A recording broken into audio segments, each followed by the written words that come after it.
Afternoon, alas 5 na, pero parang paggabi na, no? 5:10 pa lang. Ay naku, naawa ko dito sa pusang ito. Sinugod ko sa veterinaryo kasi nagkaroon siya ng tinatawag na vestibular disease. Ano itsura yun? Hindi siya makalakad ng diretso, para siyang lasing maglakad. So tama pala yung unang search ko sa internet bago pumunta sa veterinaryo. Vestibular disease nga yung sakit niya. Kasi sinearch ko sa Google. Nagalakad na parang lasing. Walking like drunk. Tama, vestibular disease nga.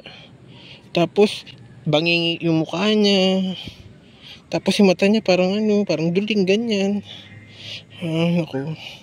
Buti kat pa naka-recover na to after 3 days, kalalinggo, Thursday ba? Thursday. So, 5 days na siyang ginagamot. Ganyan na itsura niya. Hindi na siya parang lasing maglakad. Medyo parang duling pa rin siya na konti. Hindi na siya bangingi. Naku, salamat. Hindi na siya bangingi. Tapos nakakakain siya na maigi. Gamot lang pala kailangan niya. Alam niyo, vestibular disease, siya infection sa tenga. Yun. Buti na lang, wala nang infection. Alam niyo, pagpunta ko doon sa veterinaryo, guess nila na vestibular disease nga yung problema niya. Kasi bangingi siya eh. Diretso agad dyan sa clinic nila. Sa pinaka, operation room, parang ganun. Dinihilis lang yung tenga. Alam mo yung gasa, inikot-ikot nila. Tapos, pinaikot dito sa tenga. Ang daming dumi. Pura itim-itim. Ako, akala nga meron pang ear mites. Buti walang ear mites. Kasi baka mamaya makakuha pa yung pusa ako sa ear mites. Mga insekto sa tenga. Ay naku. Buti na lang nagamot talaga siya. Tapos ang dumi-dumi nito. Buti nga luminis niya sa inaliguan ko na to kanina. Kasi busy ako mga nakarang araw. Ang dami-dami niyang dumi. Pero ngayon madumi pa rin siya eh. Siguro pag ikalawang ligo pa. May mga ganyan pa siya. Kaya amoy sunsilk siya. Kaya amoy sunsilk. Ay, hindi ka sunsilk ba yun? Pang sunsilk yata yung shampoo yun. Diba? Pero bakit ganun? Yung buto niya dito sa likod. Matagal ako itong problema eh. Baka may bulati sa tiyan. Mataba naman siya, malaki tiyan niya. Pero para siyang may parang blade. Hindi ko alam kung nangangayayat ba siya. Baka may bulati talaga to. Kailangan talaga ipa-deworm to. Kasi baka mamaya kinakain niya ng bulati. Yung mga kinakain nito. Imbis na maputo sa kanya sustansya. Naku, ipapa-deworm ko to. Sinugod ko to, nakabayo. Dinala ko sa veterinary, nakabayo. Kasi naman emergency, hindi naman ako naglalabas ng pusa. Saan. Kasi nga alam ko yung pusa, hindi naman siya for travel. Wala naman akong pet carrier. So ginawa ko, yung may bayong pang manok yun. Bumili pa ako sa bilihan ng pagkain ng manok kasi malapit lang namin dito sa lugar namin. Para na talaga may hatid tong pusang ito. Kaya nung hinatid doon sa kala nila manok yung nakalagay doon sa bayong. Para pusa pa. Masaya na ako kasi kahit paano gumaling na siya. Katulad tatlo yung in-administer sa akin ng doktor para dito eh. Yung multivitamins, may vitamin B complex para sa nerves niya. Tapos yung isa na lagi ko nihiluhan. Hindi ko alam kung anong pangalan ng gamot na yun. Tsaka yung pinapatak sa tenga niya para 3 patak kada tenga. Di bali 6 na patak. Para lang gumaling yung tenga niya.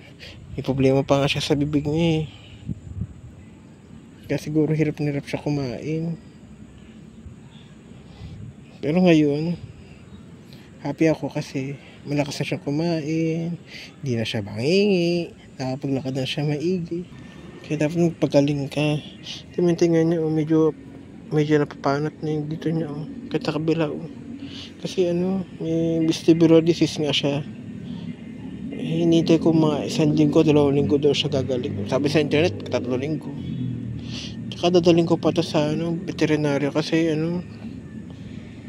sabi ng veterinaryo, kasi na-injectionan siya ng din ng gito steroids. Naalala ko si yung artistang pinagkakamalang nilagyan ng steroids, yun, para lang gumanda yung kanyang nerve condition, kasi yung nga parang siyang lasing maglakad, so tinamaan yung nerve niya, mga nerves niya. Tapos kailangan pa ng follow-up check-up para masigurado na talagang galing talaga siya. So kailangan ko talaga ng pet carrier kasi nakakaya talaga pag bayong yung dala mo.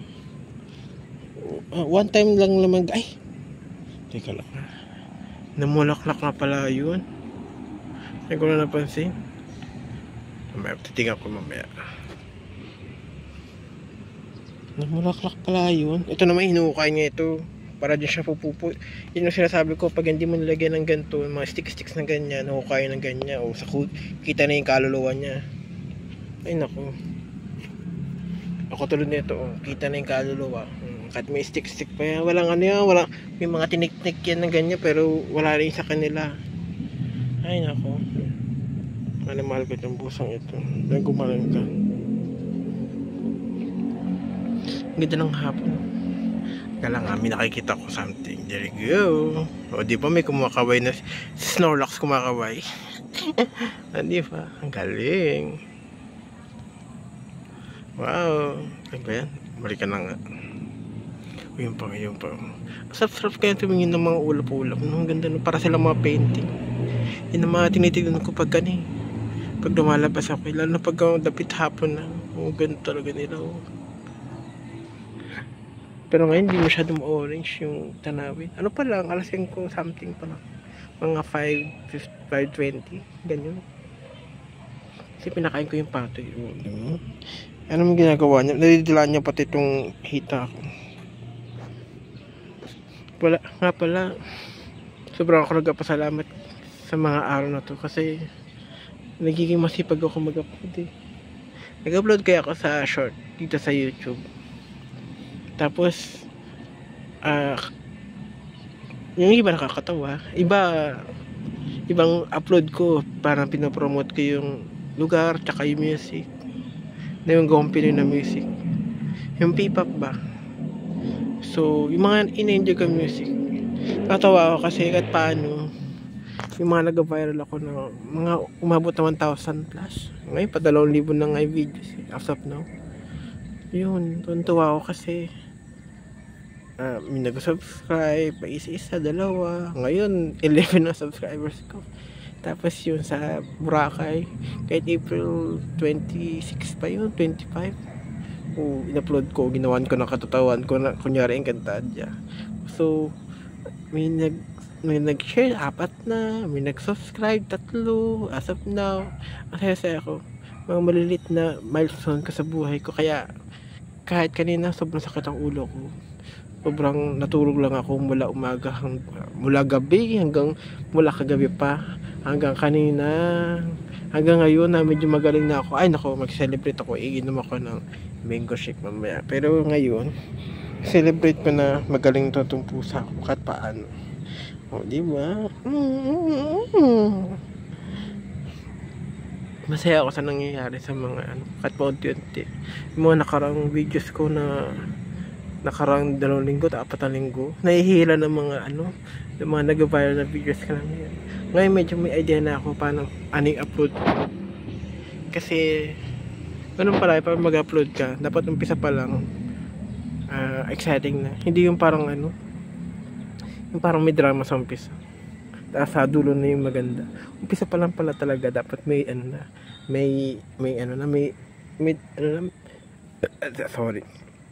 may action na. Kasi parang wala silang interest kapag yung swipe down na lang nila agad. So alam ko na, teka ng pusa, alam ko na tayo dito, pero gusto kong tignan yung bulaklak na yun. Noon, tignan natin yung pa, may butternut pa dun. tingnan natin. Ay, yung ano, wait lang yung ano doon, namatay na. Yung bulaklak ng ano, na Queen of the Night. Ay, naku. Nalusaw na. Hindi ko, gabi-gabi ko, tsaka madaling araw ko tine-check kung mamumulaklak. Hindi naman bubuka. Yung bulaklak niya, nakasarado. Siguro nagbukas na yun, tapos hindi ka na nabutan na ano, na nakabukas siya. Yun lang. Nga pala, masyad pala sa ano, sa kanyang gulugod. Kailangan masahiin para yung mga nerves niya ay gumana. Kasi na, ano siya yung part ng brain niya, vestibular something, naapektuhan. Kaya yung kanyang balance ay nawawala o nag-balance siya. Ayan yun. Titigan ko na nga yun. Teka lang muna pabalikan kita mamaya. Kailangan ko talaga makita yun. Wait lang. Yun. Baba ka muna. Titigan ko lang yun. Wait lang. Ayun ko, nangangaling pa ako. Wait lang. Pati ako wait lang. Nai-imbalance din ako. Mamanhid yung pa ako. Naku, mahulog ako sa ginagawa ko. Uy, namulaklak ko to. There you go. Ang ganda niya. Teka na natin. Hindi ka mahulog dun tignan ko may balance. There you go. Buka pa yan. First time ko na makita mo mulaklak yan. Lit lang nila dati, pero ngayon malaki na sila. Teka na papakita ko sa inyo to.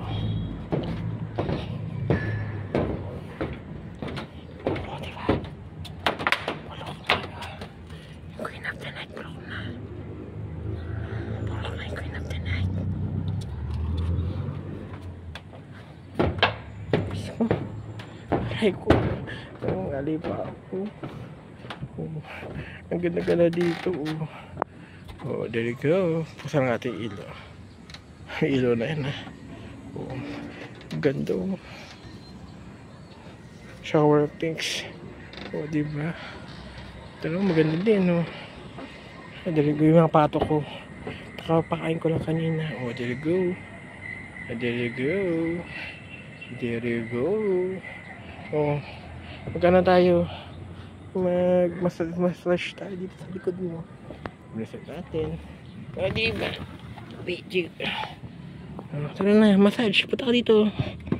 Massage. Tingin-tingin tayo sa ano. Good. Ang ganda. Ang ganda talaga ng buhok Tapit hapon.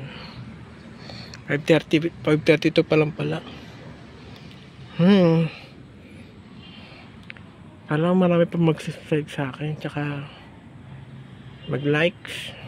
Masaya pala yung feeling pag marami nag-likes, kahit pa konti-konti, tsaka yung mag-share, tapos yung basta nakita ko na marami nanood. Nag-upload pa ako. Magiging brainful ako sa pag-upload. Magiging ko, siguro kailangan kong mag-review na iba bang mga shorts pa lang ina-upload ko. Baka ito second time ko pala ito mag-upload ng buong video. Salamat.